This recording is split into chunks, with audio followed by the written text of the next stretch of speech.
12상 계엄 1년이 되던 어제 김건희 여사의 결심 공판이 열렸죠. 특검은 3가지 혐의로 기소된 김건희 여사에 대해서 벌금 20억 원, 추징금 9억여 원, 그리고 징역 15년이라는 중형을 구형했습니다. 김건희 여사는 대선 때부터 시작해서 대통령 재임 기간 내내 시끄러운 잡음이 끊이지 않았었죠. 자, 이제 1심 법원의 판단을 기다리게 됐습니다. 과거의 잘못을 깊이 반성하고 국민의 눈높이에 어긋나지 않도록 조심하겠습니다. 남편이 대통령이 되는 경우라도 아내의 역할에는 충실하겠습니다.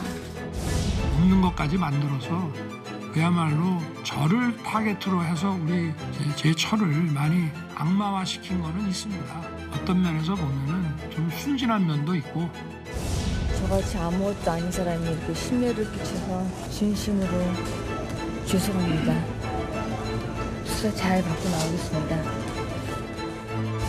촬영 장소, 본 법정은 촬영 종료, 비디오 녹화는 협의해서 지정된 장소에서 촬영하셔야 되고 법단은 도합, 징역 15년을 구형했습니다. 이 구형량만 보더라도 특검이 얼마나 정치적 목적을 가지고 수사를 한 것인지 알 수 있다고 생각을 합니다.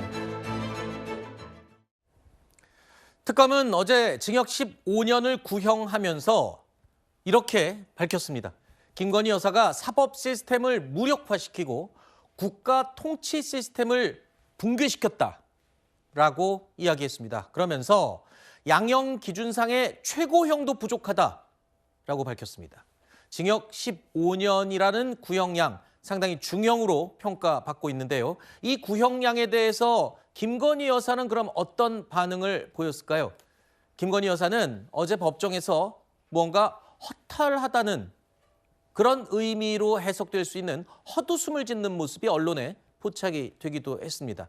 물론 공개된 이 언론사 카메라가 공개된 자리는 아니었기 때문에 현장을 지키던 취재 기자들로부터 전해지는 내용입니다만 어쨌든 김 여사는 최후 진술에서 국민들께 심려를 끼쳐서 죄송하다라고 밝히기는 했습니다. 하지만 억울한 점이 많고 다툴 여지가 남아있다고 또 끝까지 반박을 했습니다. 내년 1월 28일 1심 선고가 이제 예정이 돼 있습니다. 1심 법원의 판단이 내려지게 되겠죠. 일단 구형량은 15년, 1심 판단 유지가 될 것 같습니까? 물론 뭐 예상이긴 합니다만 지금 밝혀진 내용들로 봤을 때 1심 선고량이 좀 궁금하긴 하네요. 네, 15년인데 저희가 이제 정치자금법의 경우에는 이 피선거권과 관련돼 있기 때문에 나눠서 선고를 하거든요. 분리 선고를 하기 때문에 4년 구형이 된 거고 11년은 이제 알선수재와 자본시장법 위반 이후 11년이에요. 근데 이제 11년 구형한 것은 양형 기준에 비춰보면 높아요. 왜냐하면 권오수 그 도이치모터스 사실상 주범이잖아요. 네. 총괄했던 사람에 대한 구형도 8년이었고요. 물론 이제 그 벌금과 같이 구형하게 돼 있는데 그때는 150억 정도 구형을 했어요. 그런데 네. 최종 나온 거는 이게 산정이 좀 어렵기 때문에 벌금 5억 원 나왔고 네. 그다음에 집행유예 3년에 그러니까 실형 3년에 집행유예 4년. 그러니까 집행유예가 나온 거죠. 그래서 아마 집행유예일 가능성이 있는 거죠. 근데 구형량이 그에 비춰보면 높은 거예요. 그다음에 정치자금법도 5년 이하인데 4년을 구형했다는 것은 높은 거죠. 그리고 이제 특검 스스로가 뭐라 그러냐면 이거는 그 양형 기준으로 포섭하기 어려운 뭔가가 있다 이렇게 얘기를 해요. 그 네. 말은 뭐냐면 김건희 여사의 위치라든가 또 다양한 다른 여죄 범죄가 있기 때문에 그런 것들을 다 감안해서 네. 구형할 것이다. 다시 말씀드리면 법률적인 측면만 갖고 구형한 것은 아니다. 네. 이렇게 보여집니다. 일단 구형 단계입니다. 법원의 판단이 남아 있죠. 물론 우리 또 위원님의 개인적인 의견을 전제로 한번 예상을 해봤습니다. 자, 그런데 아직 재판에 넘겨지지 않은 김건희 여사에 대한 의혹들이 훨씬 더 많죠. 김 여사는 오늘 오후에도 특검에 소환돼 조사를 받을 예정입니다.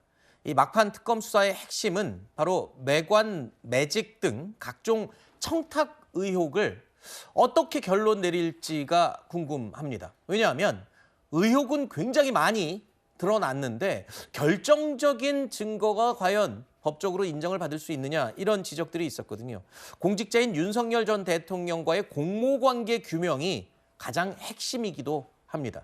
민간인인 김건희 여사가 받은 금품 과연 이 연결성을 어떻게 완성할 수 있을지가 특검의 과제죠. 김건희 특검이 최근에 수사에 착수한 새로운 이슈가 또 있죠. 박성재 전 법무부 장관을 통해서 본인과 관련된 수사를 무마하도록 한 의혹도 받고 있습니다. 바로 메시지, SNS 메시지를 통해서 재수사는 어떻게 되고 있나요? 다른 전직 영부인들의 수사는 왜 더디나요? 뭐 이런 것들을 물어봤다라는 내용이 확보된 걸로 지금 알려지고 있죠.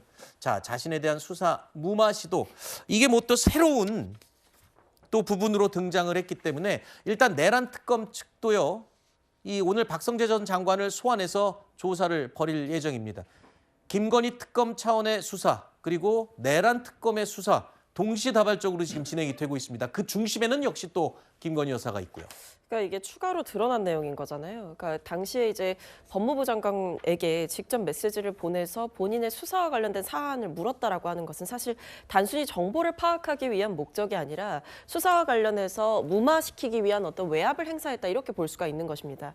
그리고 영부인이 사실은 그럴 만한 자격도 권한도 없는 자리임에도 불구하고 뭐 김혜경 여사나 김정숙 여사와 관련된 수사는 왜 진행이 잘 되지 않느냐, 혹은 뭐 전 김명수 대법원장 사건은 왜 진척이 더디냐, 이런 식의 이야기를 했다라고 하는 것은 일종의 수사지휘권을 발동했다, 이렇게 볼 수도 있는 거예요. 근데 사실 그럴 만한 위치에 있던 인물이 아니었기 때문에 이 부분은 추가적으로 더 수사를 받고 규명을 할 필요가 있어 보인다.